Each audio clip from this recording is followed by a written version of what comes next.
আত্মসহায়ক গোটৰ মহিলাসকলৰ কাৰণে ভাল খবৰ হয়। যিসকল মহিলাই আত্মসহায়ক গোটত আছে তেওঁলোকৰ কাৰণে এই ভিডিঅ'টো অত্যন্ত গুৰুত্বপূৰ্ণ, কিয়নো অসম চৰকাৰৰ তৰফৰ পৰা এখন বিজ্ঞাপন জাৰি কৰা হৈছে আৰু নতুনকৈ পোষ্ট মুকলি কৰা হৈছে আত্মসহায়ক গোটৰ মহিলাসকলৰ কাৰণে। কি নতুন পোষ্ট মুকলি কৰিছে আৰু কোনসকল মহিলাই এই পোষ্টৰ কাৰণে আবেদন কৰিব পাৰিব, কিমান কোৱালিফিকেশ্যন লাগিব, এজ লিমিট কিমান বিচৰাইছে, কি নথিপত্ৰৰ প্ৰয়োজন হ'ব, কেনেকৈ আবেদন কৰিব, সবিশেষ জনাম এইটো ভিডিঅ'ৰ জৰিয়তে। তাৰ আগতে সৰু এটা ৰিকুৱেষ্ট, যদি আমাৰ ইউটিউব চেনেললৈ প্ৰথমবাৰৰ কাৰণে ভিজিট কৰিছে প্লিজ চেনেলটো ছাবস্ক্ৰাইব কৰি বেল আইকনটো বজাই দিব আৰু ভিডিঅ'টোত এটা লাইক কৰি দিব। আৰু যদি আপুনি ফেচবুকৰ পৰা চাই আছে প্লিজ পেজটো ফলো কৰি শ্বেয়াৰ মাৰিবলৈ পাহৰি নাযাব, যাতে প্ৰত্যেকজন আত্মসহায়ক গোটৰ মহিলাই এই ভিডিঅ'টো চাই তেওঁলোকে আবেদন কৰিব পাৰে। কেনেকৈ আবেদন কৰিব সবিশেষ জনাই আছো। ভিডিঅ'টো খুবেই গুৰুত্বপূৰ্ণ, সব ভিডিঅ'টো সম্পূৰ্ণ শেষলৈকে চাই থাকিব। অসম চৰকাৰৰ তৰফৰ পৰা আত্মসহায়ক গোটৰ মহিলাসকলৰ কাৰণে দুটা বিভাগত পোষ্ট মুকলি কৰা হৈছে আৰু ইয়াতে স্পষ্টভাৱে উল্লেখ কৰিছে অসম চৰকাৰ খণ্ড অভিযান পৰিচালনা গোট মাছখোৱা, অসম ৰাজ্যিক গ্ৰামীণ জীৱিকা অভিযান সমিতি মাছখোৱা ধেমাজি অসম। ইয়াতে হেডলাইনটো দেখিব পাৰিছে। তাৰ পিছতে ইয়াতে ইমেইল এটা দিয়া হৈছে, তাৰ পিছতে বিজ্ঞাপন যিটো দিছে আৰু ইয়াতে ডেটটো ইয়াতে মেনশ্যন কৰা হৈছে 25/6/2026 তাৰিখে কিন্তু এই বিজ্ঞাপনটো জাৰি কৰা হৈছে। ইয়াতে কোৱা হৈছে অসম ৰাজ্যিক গ্ৰামীণ জীৱিকা অভিযানৰ মাছখোৱা খণ্ড অভিযান পৰিচালনা গোটৰ অধীনত পঞ্জীয়নভুক্ত সকলো আত্মসহায়ক গোট অৰ্থাৎ SHGৰ সদস্যসকলৰ জ্ঞাতাৰ্থে জনোৱা যায় যে তলত উল্লেখিত সংশ্লিষ্ট গাঁও পঞ্চায়তসমূহৰ গ্ৰাম্য সংগঠনসমূহত কৃষি সখী আৰু পশু সখী পদৰ বাবে আবেদন পত্ৰ বিচৰা হৈছে। দুটাকৈ বিভাগত ইয়াতে পোষ্ট মুকলি কৰা হৈছে, এটা হ'ল কৃষি সখী বিভাগ আৰু আনটো হ'ল পশু সখী বিভাগত কিন্তু পোষ্ট মুকলি কৰা হৈছে আৰু আবেদন পত্ৰ বিচৰা হৈছে। তাৰ পিছতে কোৱা হৈছে গতিকে ইচ্ছুক সদস্যসকল অহা ইংৰাজী 3/7/2026 তাৰিখৰ দিনৰ 5 বজাৰ আগতে প্ৰয়োজনীয় নথিপত্ৰসমূহ নিৰ্ধাৰিত আবেদন পত্ৰ পূৰণ কৰি মাছখোৱা খণ্ড অভিযান পৰিচালনা গোট BMMUৰ কাৰ্যালয় মাছখোৱা 787058 জমা দিবলৈ জনোৱা হ'ল। লিখিত পৰীক্ষা অহা ইংৰাজী 7/7/2026 তাৰিখে 11 বজাত অনুষ্ঠিত কৰা হ'ব। ইচ্ছুক যিসকল গোটৰ মহিলা আছে তেওঁলোকে কিন্তু 3/7/2026 তাৰিখ অৰ্থাৎ অহাকালি লাষ্ট ডেট আৰু 5 বজাৰ আগতেই কিন্তু আপুনি যিবিলাক নথিপত্ৰ বিচৰা হৈছে সেইখিনি পূৰণ কৰি মাছখোৱা খণ্ড অভিযান পৰিচালনা গোটৰ কাৰ্যালয়ত কিন্তু আপুনি জমা দিব লাগিব।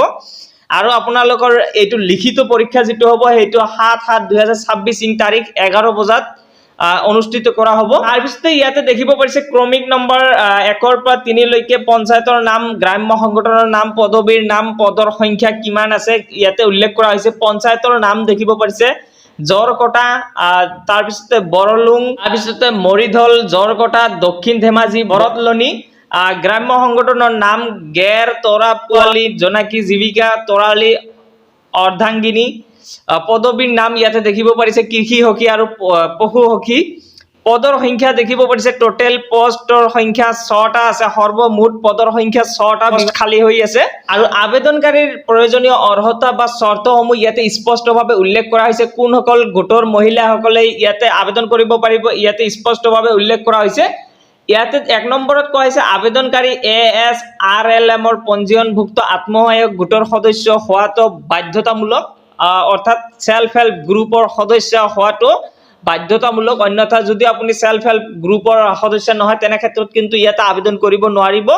2 নম্বৰত কোৱা হৈছে প্ৰাৰ্থীগৰাকী পদটোৰ বাবে আবেদন কৰা পঞ্চায়তৰ স্থায়ী বাসিন্দা হ'ব লাগিব। পঞ্চায়তৰ যিটো পদৰ কাৰণে আপুনি আবেদন কৰিব সেই পঞ্চায়তৰ স্থায়ী বাসিন্দা হ'ব লাগিব। তাৰ পিছতে কোৱা হৈছে আবেদনকাৰীৰ বয়স 20 পৰা 45 বছৰ হ'ব লাগিব। আবেদনকাৰীৰ বয়স ন্যূনতম হ'ব লাগিব 20 বছৰ আৰু ঊৰ্ধ্বতম বয়স হ'ব লাগিব 45 বছৰৰ ভিতৰত হ'ব লাগিব। 4 নম্বৰত কোৱা হৈছে আবেদনকাৰী অতি কমেও 8ম শ্ৰেণী উত্তীৰ্ণ হ'ব লাগিব। যদি আপুনি 5 বা 6 পাছ কৰিছে তেনে ক্ষেত্ৰত কিন্তু নোৱাৰিব, অতি কমেও হ'লেও কিন্তু আপুনি 8ম শ্ৰেণী উত্তীৰ্ণ হ'ব লাগিব। ওপৰত যদি আপুনি HS বা HSLC পাছ কৰিছে তেনেহ'লে আপোনাক আৰু বেনিফিট দিয়া হ'ব, আপোনাৰ কাৰণে ভাল হৈ যাব। পিছতে 5 নম্বৰত কোৱা হৈছে কৃষি সখী পদৰ বাবে আবেদনকাৰী কৃষি কাৰ্যৰ লগত জড়িত থকাৰ লগতে কৃষি কাৰ্য সন্দৰ্ভত অভিজ্ঞ হ'ব লাগিব। যদি আপুনি কৃষি সখী যিটো পদ খালী কৰা হৈছে সেই পোষ্টত যদি আপুনি আবেদন কৰিব বিচাৰিছে তেনে ক্ষেত্ৰত কিন্তু আপুনি কৃষি কাৰ্যৰ লগত জড়িত থকাৰ লগতে কৃষি কাৰ্য সন্দৰ্ভত অভিজ্ঞ থাকিব লাগিব, জনা থকাটো জৰুৰী। তেনে ক্ষেত্ৰত কিন্তু আপুনি আবেদন কৰিব পাৰিব। 6 নম্বৰত কোৱা হৈছে পশু সখী পদৰ বাবে আবেদনকাৰী পশু পালনৰ লগত জড়িত থকাৰ লগতে পশু পালনৰ ওপৰত অভিজ্ঞ হোৱাটো প্ৰয়োজনীয়। যদি আপুনি পশু সখী যিটো পোষ্ট মুকলি কৰা হৈছে সেই পোষ্টত আবেদন কৰিব বিচাৰিছে পশু পালনৰ লগত জড়িত থকাৰ লগতে পশু পালনৰ যিখিনি অভিজ্ঞতা থাকিব লাগে সেইখিনি আপোনাৰ থকাটো জৰুৰী, ইয়াতে স্পষ্টভাৱে কোৱা হৈছে।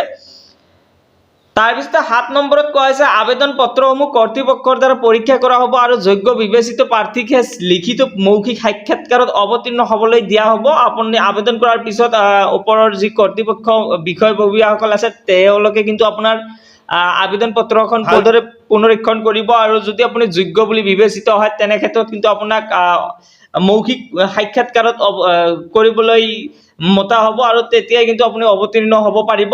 তাৰপিছত 8 নম্বৰত এটা ইম্পৰ্টেণ্ট পইণ্ট কোৱা হৈছে স্মাৰ্টফোন তথা ইণ্টাৰনেটৰ জ্ঞান থকা প্ৰাৰ্থীক অগ্ৰাধিকাৰ দিয়া হ'ব, যিসকলে মোবাইল ফোন ব্যৱহাৰ কৰিব পাৰে বা ইণ্টাৰনেটৰ জ্ঞান আছে, কেনেকৈ ক'ত কি কৰিব লাগে সেই প্ৰাৰ্থীক কিন্তু বেনিফিট দিয়া হ'ব, অৰ্থাৎ অগ্ৰাধিকাৰ দিয়া হ'ব। 9 নম্বৰত কোৱা হৈছে মৌখিক পৰীক্ষাৰ দিন পৰৱৰ্তী সময়ত জাননীৰ জৰিয়তে প্ৰকাশ কৰা হ'ব। মৌখিক পৰীক্ষাৰ দিনটো কেতিয়া আপোনাক মাতা হ'ব পৰৱৰ্তী সময়ত কিন্তু এইটো জাননীৰ জৰিয়তে প্ৰকাশ কৰা হ'ব। 10 নম্বৰত কোৱা হৈছে সদস্যগৰাকী নিৰ্দিষ্ট গ্ৰাম্য সংগঠনৰ অন্তৰ্গত আত্মসহায়ক গোটৰ হ'ব লাগিব। আৰু এতিয়া ইম্পৰ্টেণ্ট কথা হ'ল যে কি কি ডকুমেণ্টৰ প্ৰয়োজন হ'ব। ইতিমধ্যে কিন্তু আপোনালোকে নিশ্চয় জানিলে যে কোনসকল গোটৰ মহিলাই এই পষ্টৰ কাৰণে আবেদন কৰিব পাৰিব। এতিয়া কথা হ'ল যে কি কি নথিপত্ৰৰ প্ৰয়োজন হ'ব। 1 নম্বৰত কোৱা হৈছে আত্মসহায়ক গোটত থকা প্ৰমাণ পত্ৰখন লাগিব। আপুনি যে সেলফ হেল্প গ্ৰুপত আছে তেনে আপোনাৰ এটা প্ৰমাণ পত্ৰৰ প্ৰয়োজন হ'ব। 2 নম্বৰত কোৱা হৈছে গ্ৰাম্য সংগঠনৰ আপত্তি নথকাৰ প্ৰমাণ পত্ৰ অৰ্থাৎ NOC আপোনাৰ লাগিব। 3 নম্বৰত কোৱা হৈছে শিক্ষাগত অৰ্হতাৰ প্ৰমাণ পত্ৰ লাগিব। 4 নম্বৰত কোৱা হৈছে Aadhaar card, voter card, PAN card আৰু বেংক পাছবুকৰ প্ৰতিলিপি লাগিব।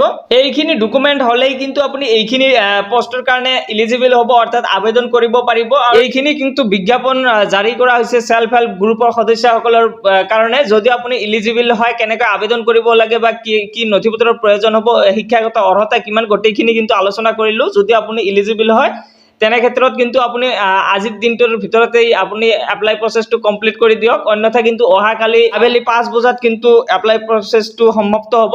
সো এইখিনি আছিল আজিৰ ভিডিঅ'। যদি ভিডিঅ'টো ভাল লাগিছে আপোনাৰ বন্ধুবৰ্গলৈ শ্বেয়াৰ কৰি দিব আৰু যদি চেনেলটো নতুনভাৱে আহিছে চেনেলটো ছাবস্ক্ৰাইব কৰি বেল আইকনটো বজাই দিব।